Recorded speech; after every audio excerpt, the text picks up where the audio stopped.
morning, members of the Long Point Bay community. Always good to be with you. I want to start with I don't know whether it's an observation or a question, but the question is, how does your encounter with God visibly change you? How does your encounter with God visibly change you? Or I could say, if I wanted to narrowly focus that, when you go to church on Sunday, how are you visibly changed? What leads me to that question is all three readings this morning are all about various forms of transformation. Moses is transformed in his encounter with God. Jesus is transfigured. The disciples seem to be transfigured or transformed or changed in some way as a result of their experience with Jesus. And I guess I would want to say, how does our prayer, our times of prayer, change us? And yes, I do firmly believe that that it does in fact change us. Can it change us in ways that we don't see? That's a possibility. But I suspect that if we think about it, if we look for it, we might be able to discover the effects of prayer and our encounter with God and how that changes us. If it doesn't, if it really doesn't, then what are we doing? If nothing happens, if we aren't changed in some way by going to church on Sunday, what's the point? Surely to goodness, our encounter with God and with each other on those sacred occasions changes us. At least I hope it does. Well, it does for me. There's no question about that.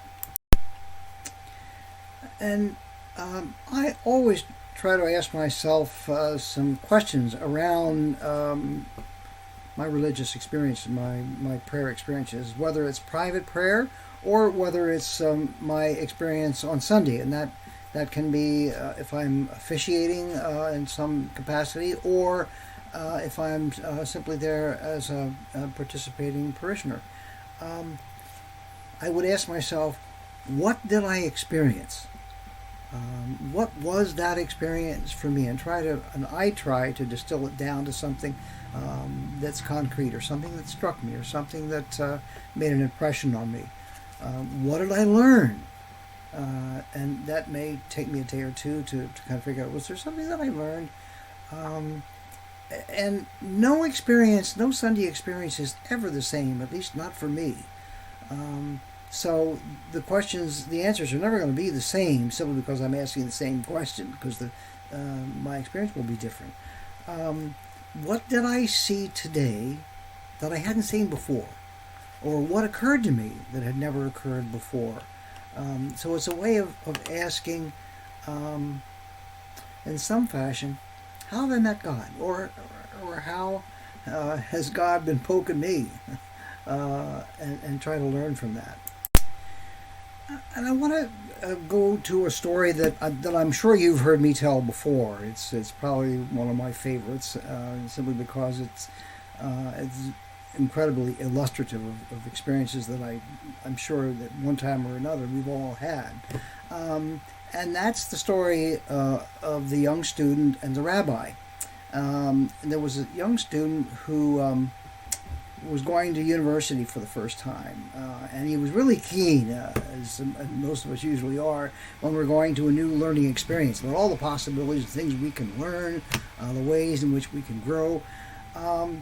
And during his first semester, he has a course in rabbinics. That's the study of rabbis and rabbinical thought and writing.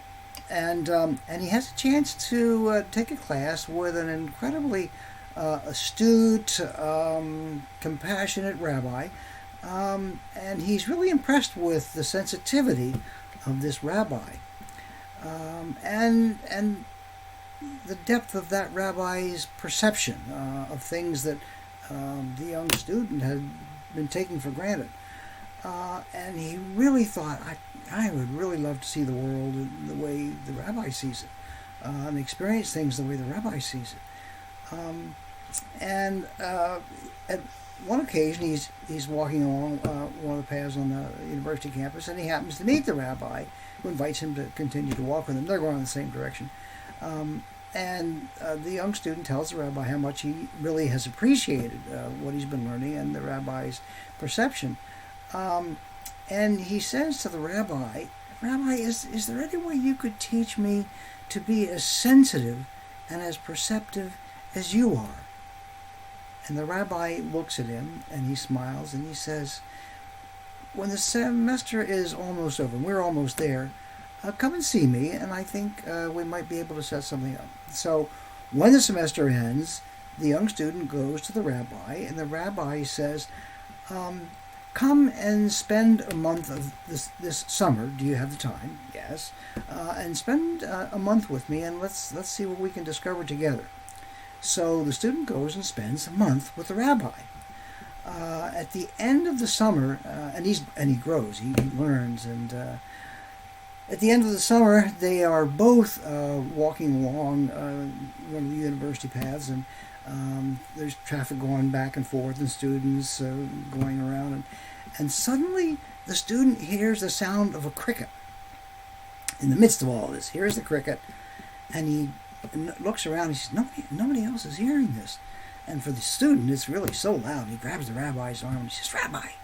And the rabbi looks, and the cricket. And the rabbi nods. He said, Rabbi, it's so loud. Why does no one else hear this? They're oblivious. And the rabbi says, watch and learn. And he reaches into his pocket, pulls out a coin, and drops it on the sidewalk. And immediately everybody stops, starts looking around. And the rabbi says, do you see? We see what we look for, and we hear what we listen for.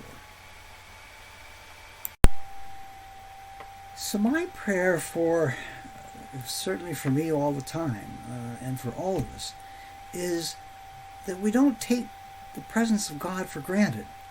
We don't take the voice of God for granted, but that we listen for it. We look for it. And like the young student, we're willing to be surprised when suddenly we discover something that's been there all along and we've missed it. And then we can celebrate it and discover it more and more often. And be overwhelmed and have our lives transformed, changed by the presence of God.